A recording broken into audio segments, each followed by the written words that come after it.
Subscribe ya teman-teman, jangan lupa tekan tombol notifikasinya. Jangan lupa subscribe, like, and comment.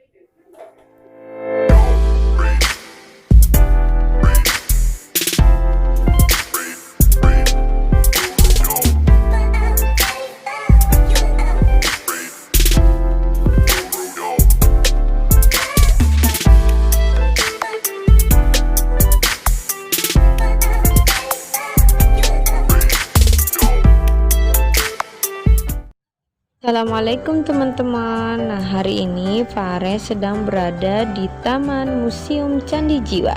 Museum Candi Jiwa merupakan tempat penyimpanan beberapa penemuan peninggalan sejarah seperti fosil dan artefak teman-teman, serta bermacam-macam jenis peralatan dari batu lainnya. Museum Candi Jiwa ini juga salah satu tempat wisata yang kini sudah mulai diminati para turis lokal loh. Wah, Museum Candi Jiwa ini terletak di Dusun Sumurjaya, Desa Segaran, Kecamatan Batu Jaya, dan setiap hari banyak para pengunjungnya loh teman-teman, dan banyak para pedagang meramaikan museum ini. Wah, ada tukang es krim teman-teman. Yuk kita lihat Fares beli apa. Ada yang coklat gitu. Ya udah, nggak apa-apa. Yang putih aja dia mau Pak. Ya.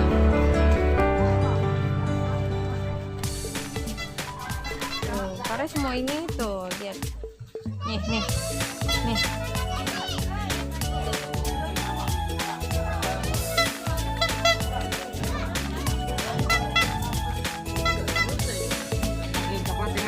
Oh, boleh. Oke, coklat. Oke, tuh. Itu kasih bapaknya. Nah, tuh, temen tuh. Murah saja. Berapa, Pak? 2.000. Dengan bapak siapa? 2.000 nih, teman-teman. Di museum. Oke. Terima kasih, Pak. Dah.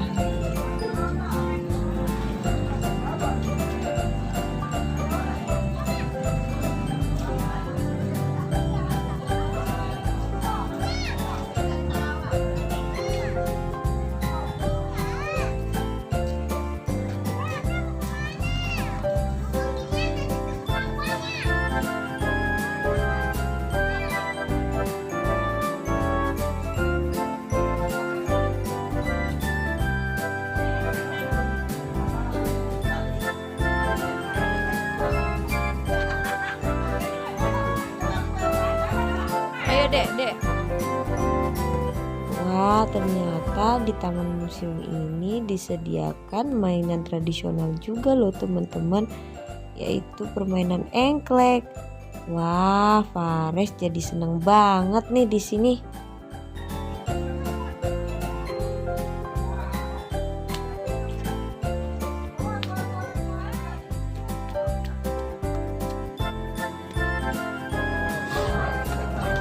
Kita lagi di pelataran Candi Jiwa, letaknya di museum.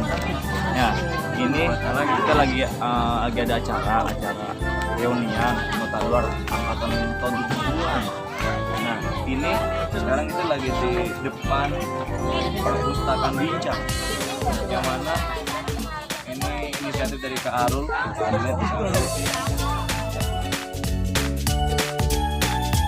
Nah, di Museum Candi Jiwa ini bukan hanya para pedagang saja teman-teman, tetapi perpustakaan berjalan pun juga ada loh.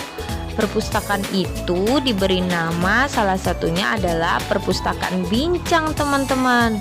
Nah, teman-teman pengen tahu apa itu Perpustakaan Bincang? Yuk kita lihat wawancaranya. Apa motivasi membuka perpustakaan ini di kawasan museum teman-teman?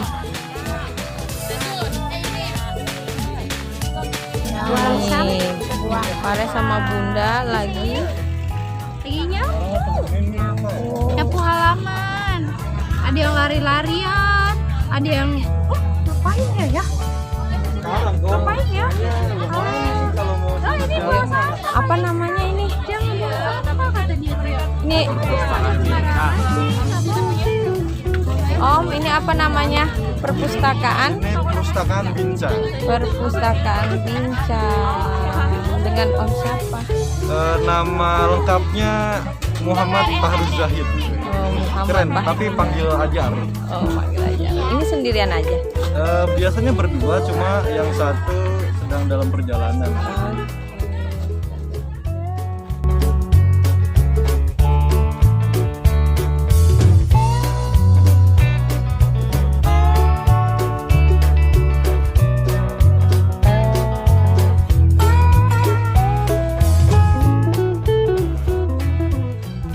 Ini kali ini kita akan mewawancarai saudara Abul. Ini seorang akademisi dari kecilnya. Karena saya kenal betul. Oh iya. Ya SD mungkin ya, sudah SD. Cuman karena persoalan perjalanan lah gitu, jadi nggak bareng lagi. Nah, jadi mungkin dua tiga pertanyaan lah untuk bincang sedikit, karena di sini namanya perpustakaan bincang. Soal yang pertanyaan pertama kita ingin menanyakan, kenapa siapa disimpulkan untuk membuat nama perpustakaan bincang dari namanya gitu.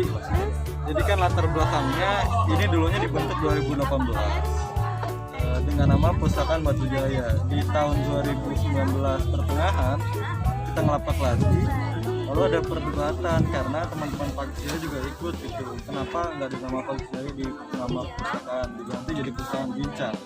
Nah, selain nama Bincang ini bincang ngobrol segala macam, sebenarnya Bincang ini akronim dari 4 kata: budaya, intimasi, baca, ngobrol. Jadi latar belakangnya karena baca itu budaya, kemudian perlu keakraban, kemudian baca, dan pasti ada bincang, ada ngobrolnya gitu. Pengennya pada saat kita nanti mungkin banyak yang baru mulai membaca, kita juga perlu menyadari bahwa proses membaca nggak sendirian gitu, perlu teman baca juga gitu, perlu teman diskusi juga gitu. Nah, kemudian di latar belakang dengan apa sampai bisa terbentuk sebuah komunitas atau sampai terbentuk sebuah ide untuk melaksanakan merealisasikan perpustakaan ini? Awalnya nggak sengaja sih, awalnya 2018 teman-teman Kompas Baja namanya, Koneksi Mahasiswa Pagijaya Batu Jaya, mengumpulkan buku gitu. Kebetulan terkumpul 30 buku. Mulailah di lapak untuk mengisi kegiatan program kerja di sana, melapaknya tuh di bagian sana. Karena kesibukan kuliah, banyak yang kos, jarang yang PP juga gitu. Akhirnya vakum, mulai lagi 2019. Awalnya emang program kerja gitu, cuma di 2019 ada beberapa fenomena lah bisa dibilang gitu yang menguatkan kami untuk melapak gitu. Pertama, kesadaran membaca itu penting pasti ya, karena sekarang tuh membaca dinilai tidak diprioritaskan gitu, itu nomor kesekian gitu. Padahal dari awal kita menjadi anak pelajar lah gitu, pasti kan perlu ada pembacaan atau membaca. Bahkan mungkin kalau ditilik lebih lanjut, Bapak proklamator kita adalah pembaca ulung gitu. Kalau Bapak Soekarno kita nggak nemu buku Tan Malaka, mungkin nggak terbentuk di Indonesia gitu kan. Itu kayak motivasinya lah gitu. Terus juga fenomena kedua sempat juga gitu, saya pribadi sih mendengar satu percakapan unik sih. Ada wisatawan dari luar kota kemudian bertanya ke salah satu entah penjaga entah emang warga sini gitu. Tanya terkait Candi Jiwa itu dibangun pada kerajaan apa gitu. Mereka nggak bisa jawab gitu. Nah itu yang saya menduga gitu, kayaknya kebanyakan pengunjung di sini, terutama yang pribumi yang di sini, jarang yang peduli tentang apa ya, tentang candi jiwanya gitu, tentang perjanjiannya gitu ya, tentang esensinya lah gitu. Karena kan kesini bisa dibilang kan tempat nongkrong gitu, tempat pacaran lah bisa dibilang gitu.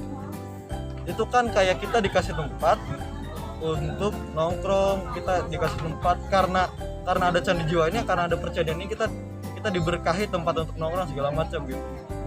Nah kita belum sadar nih timbal baliknya apa nih untuk perjanjian Batu Jaya. Nah itu yang perlu dipikirin gitu. Jangan sampai kita dikasih tempat nongkrong dari perjanjian, kita nggak ngasih timbal baliknya malah sampah segala macam, kan itu jadi masalah gitu. Itu jadi latar belakang juga. Tentu itu jadi apa, kayak poin benang merahnya gitu, dan itu lumayan panjang nanti perjalanannya. Mungkin bisa jadi pertanyaan terakhir buat kita masih penasaran. Jadi harapan Kak Arun dan kawan-kawan perpustakaan Bincang ini ke depannya apa untuk masyarakat, pelajar-pelajar Karawang lah gitu, atau wilayah Nasdeglo sampai Provinsi. Kalau harapan saya pribadi, kita kan sekarang nih berdebat tentang minat baca gitu kan. Padahal kalau saya pribadi bilang, sebelum kita bicara minat baca, kita bicara dua hal dulu penting. Ada pengertian, ada pemahaman membaca, kedua ada akses baca gitu. Pemahaman membaca, pelajar ini tahu nggak gitu membaca itu fungsinya apa, enaknya apa, nikmatnya apa gitu. Jangan-jangan pada saat kita menuntut minat baca siswa nggak tahu fungsi baca apa, pemahaman baca apa gitu.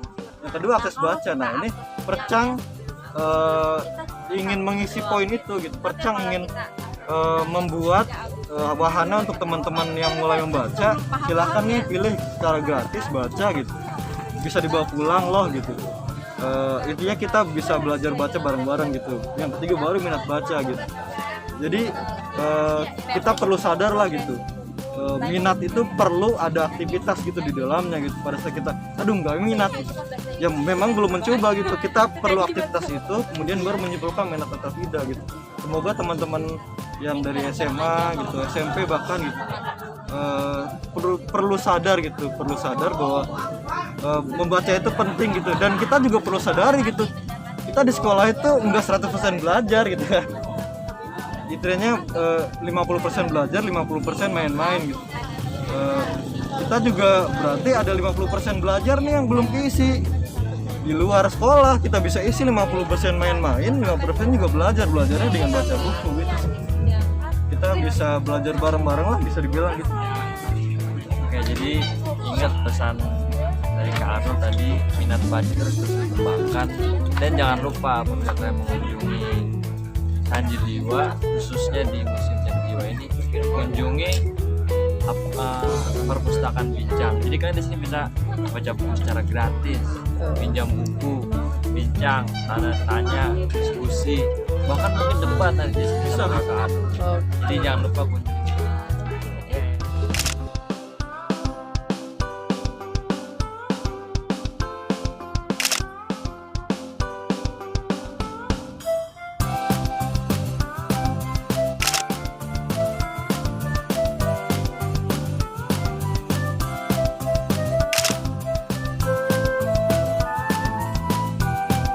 Oke teman-teman, udah dulu ya. Jangan lupa subscribe, like, comment, and share.